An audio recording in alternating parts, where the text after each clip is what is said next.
Now, I don't want to kill you, and you don't want to be dead. You can't be that good. Let's get out!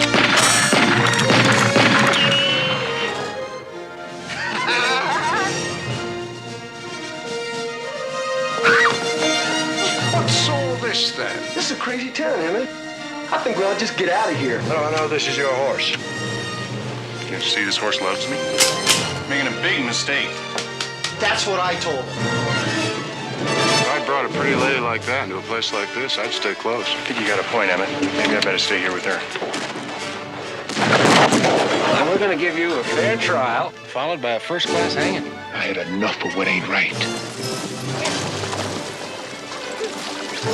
Some people think they can push you around, but it's only true if you let it be. I don't want you to get hurt. You want one of these? This ought to do. Let's get out!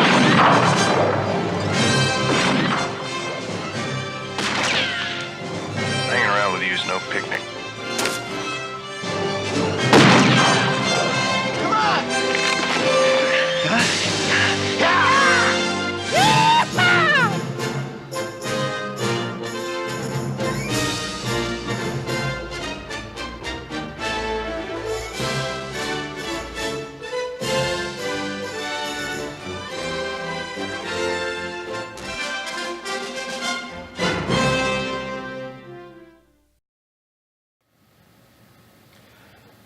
Hi there, Ernie here. So looking back, I can almost narrow down where my burgeoning love for film was rapidly developing. It was in the early 80s, and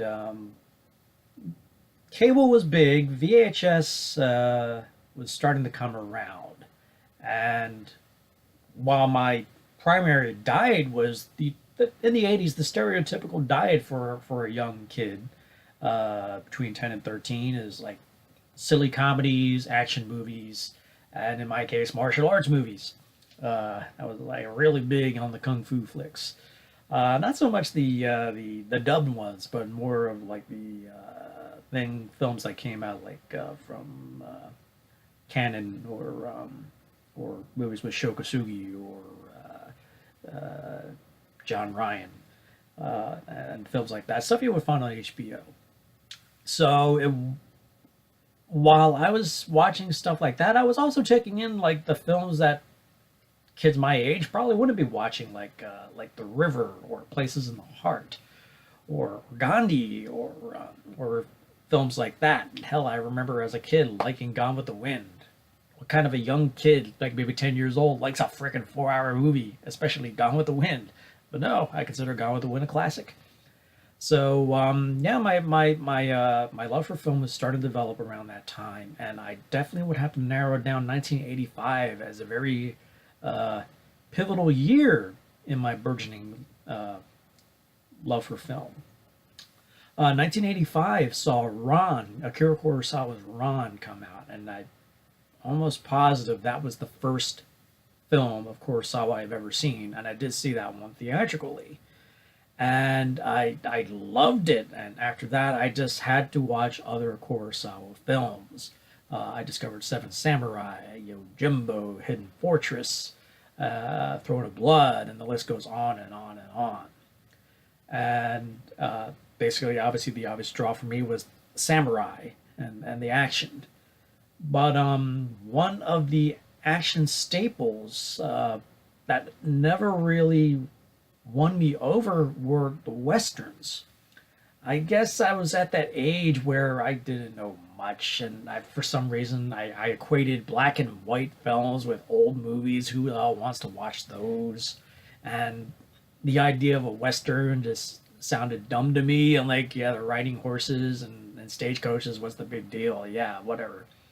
I certainly didn't see that many westerns, at least from what I remember. I mean, just going through a list of films that released in the 80s, I only like two stood out where, I mean, obviously I'm pretty sure I've seen Blazing Saddles back then.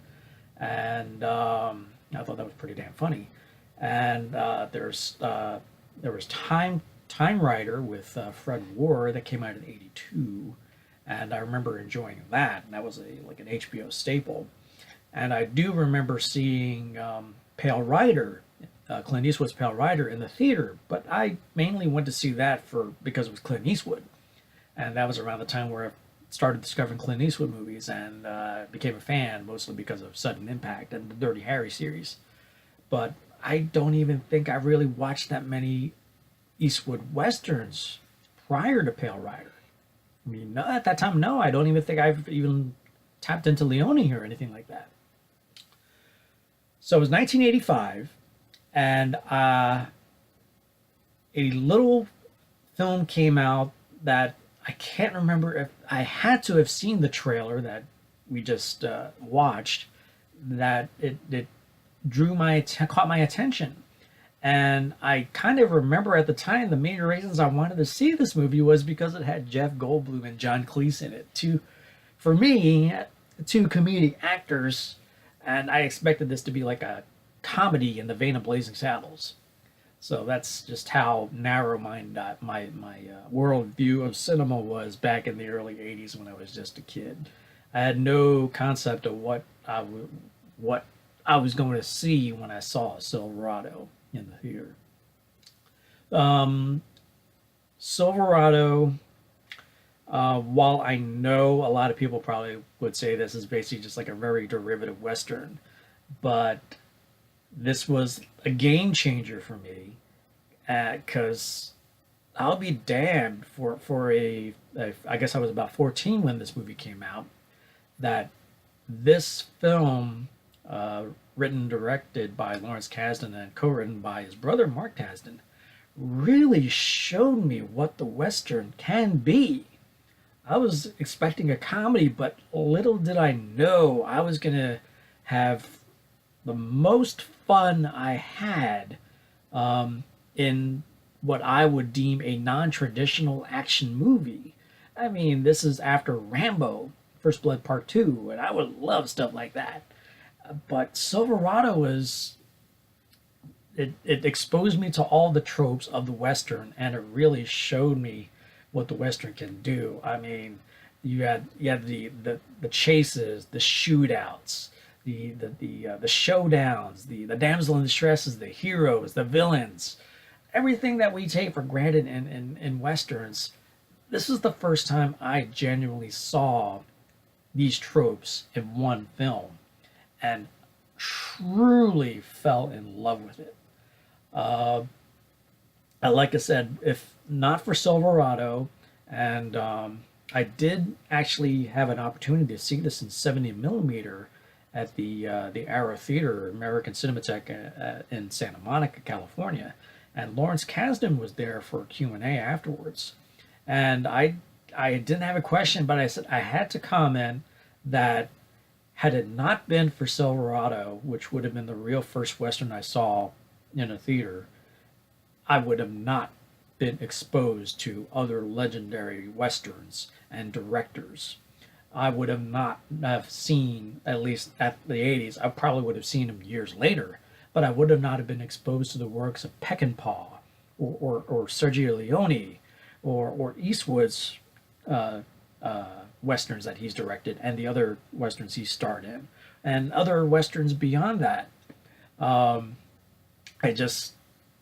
It changed me as a film lover and really expanded my palette and enjoyment of film, and now I just totally embrace Westerns and really love them.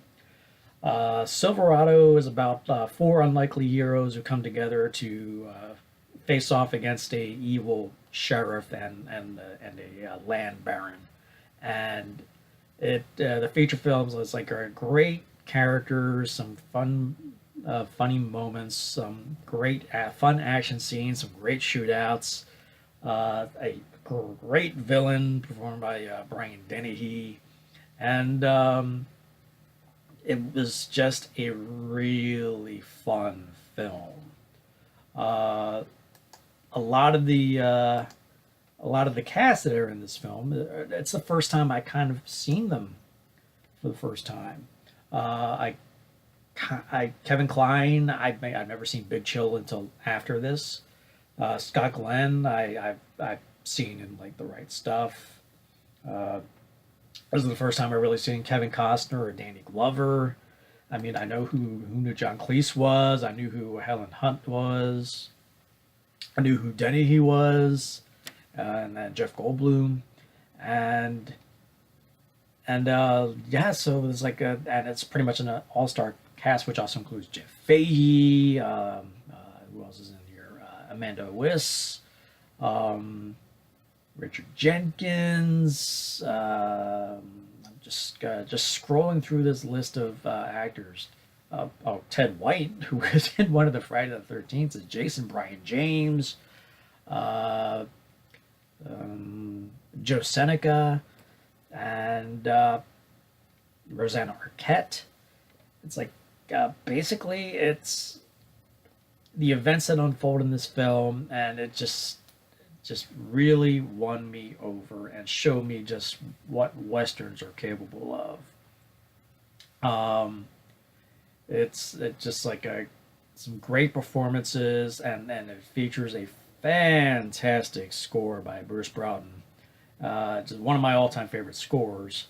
My favorite cue is when the four Peyton, Emmett, Jake, and Mal come together and they start riding together, and that iconic scene where they're all riding together across the plains, and you hear that score as they're riding along. It's just like a memorable, iconic moment in this film. And there are just so many great set pieces. The stampede scene, the showdown in Silverado, the great showdown between Peyton and how can I forget the character's name?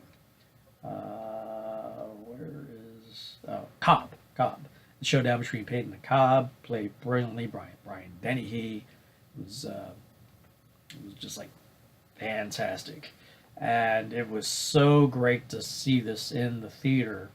And I definitely probably would have not have had such a great impact on me if I had seen this at home, because it would have been on Pan and Scan, because letterbox films weren't readily available at that time. In fact, I remember the first time I saw it on video was on beta, because I guess we had to borrow somebody's Betamax because our VHS player was broken, and we went to the video store to rent it and watched it on beta. But yeah, since then I picked up Silverado like on DVD, on Laserdisc, on DVD, now Blu-ray. And it's one of my all-time favorite westerns, and it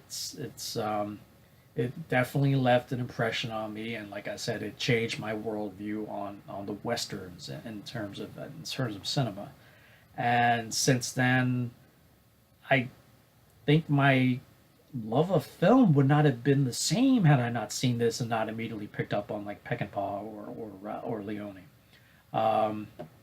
And this came at the time when I think some films started showing up in Letterbox on VHS or on cable, or maybe not. I can't remember, but still, it impacted me enough to make me watch these classic films and then have to go out of my way years later, once Laserdisc started to hit and Letterbox films were becoming more acceptable, that I went out of my way to find these films and also to experience these films in the theater, which I have done over the decades. And yeah, so it was like experiencing the good, the bad, and the ugly is something that I've mostly experienced at home. That to actually see that in the theater was a fantastic experience. So yeah, so Silverado, directed by Lawrence Kasdan and written by Kasdan and Mark Kasdan. I would give 5 stars out of 5. It's just, for me, it's such a fantastic adventure, a great film, really entertaining, funny, thrilling, features some great characters, and it's just a great movie to watch and revisit from time to time. I guess my greatest disappointment is the fact that we never got a return to Silverado. And I mean, there's always a chance that they could do that, but maybe its time has passed. But I would love to see a follow-up that that in the days of them revisiting characters 30 years removed, it would be great to revisit these characters 30 years removed from when we last left them. I mean, technically, the Silverado ended with Jake, played by Kevin Costner, famously screaming, "We'll be back." So this fan is waiting for you to come back.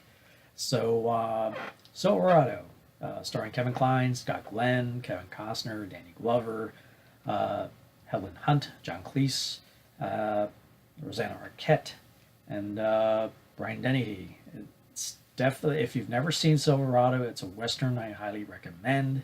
If you've never watched a Western before, I think this would be a fantastic film to break you into the genre, and then you'll probably find yourself clamoring to see more Westerns. And it just, for a 14-year-old kid whose worldview of action cinema was just Rambo and Enter the Ninja, this was an eye-opener and really truly expanded extended my horizons, you should say, about what film is and can do. And my love for the Western was definitely born on the night that I saw Silverado back in 1985. Silverado, 5 stars out of 5. So, if you like this retro film review, please hit that like button below. Have you seen Silverado? Have you heard of Silverado? What did you think of Silverado? What are your favorite moments in the film? Who are your favorite characters? Please comment below and let me know. If you haven't already, please subscribe to my channel so you can stay on top of my new reviews, trailer reactions, retro film reviews, crossing the stream reviews, and any other content I happen to put up on my channel. And be sure to hit that bell button so you can be notified when I do so. And if you have the chance, please visit my Patron page and consider contributing so that I can continue to bring all this great content to you for the years to come. So until next time, my friends, we'll see you at the movies.